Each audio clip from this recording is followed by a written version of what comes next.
Next up, we have a landlord giving us a call on behalf of a tenant. The complaint is apparently just the standard not cooling well to no cooling. The unit, as far as they can tell, appears to be running on the outside, however, just not really changing the temperature. So we'll stop by and see what we can find for them.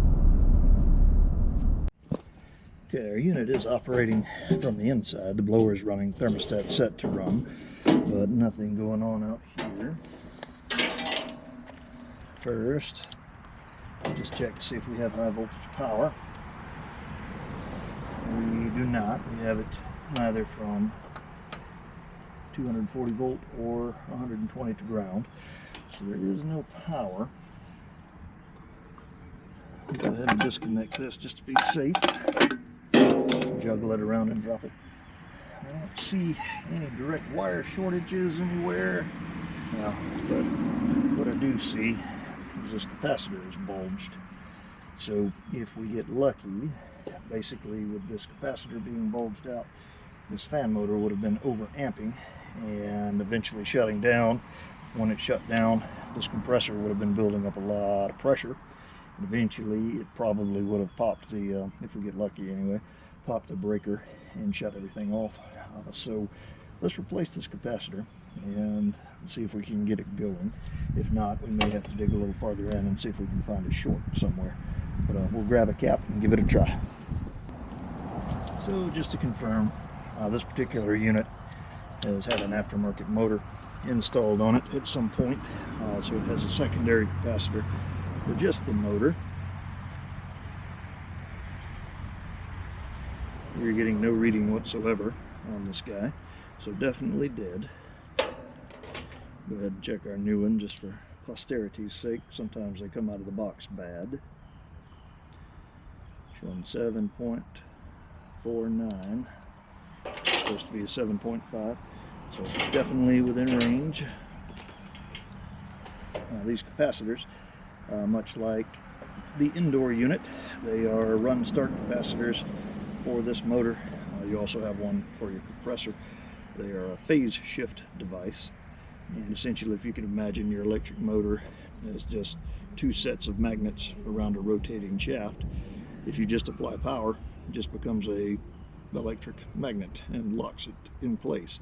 So you have to have something to get it to spin, and since our AC sine wave is doing that on one leg and doing the opposite on the other leg 60 times a second, our 120 volt and 120 volt is giving us our 240 volt.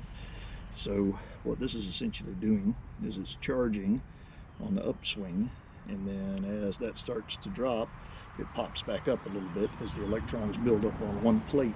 They think they can jump across.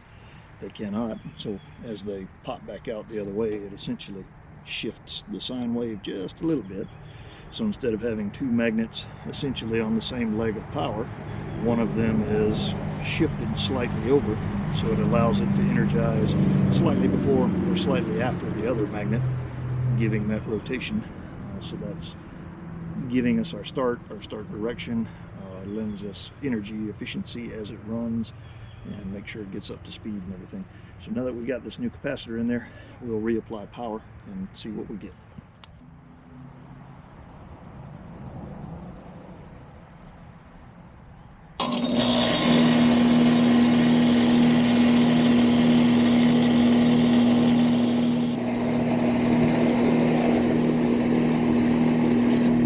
I'd say we're running.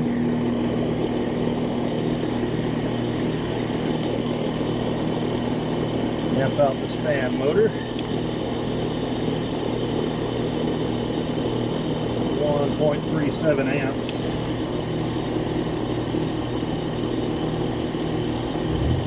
Showing 2.1 for the run load amperage on this guy.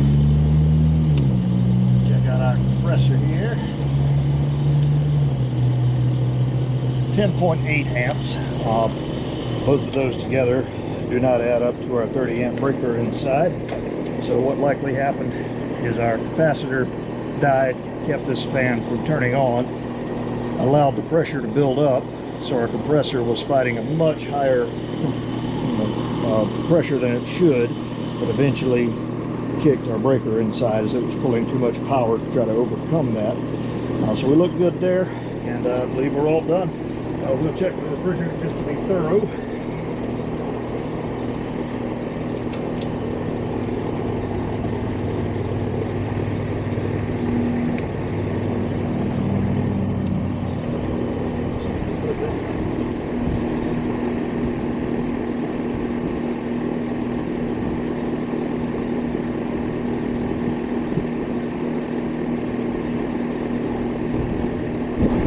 But at a glance, we're running about a 15-degree superheat, and we are well above freezing, so I'd say we're good to go. And move on to the next one.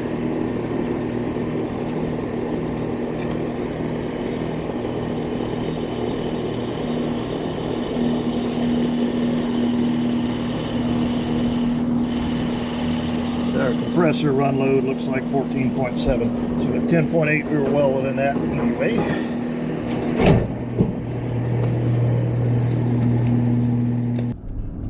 That just showed us the result of a faulty capacitor.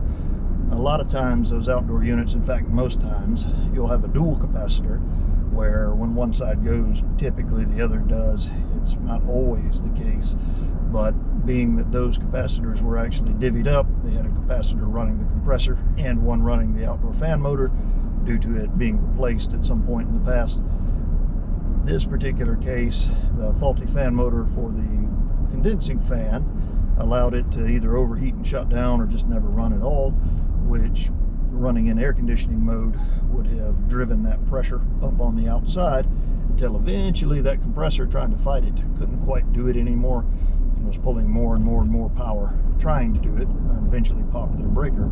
So changing the capacitor out and reapplying power, everything came back on. Checked the refrigerant charge. Surprisingly, for an older unit like that, it was going along just happily. So we left them operating and we're moving on to the next one.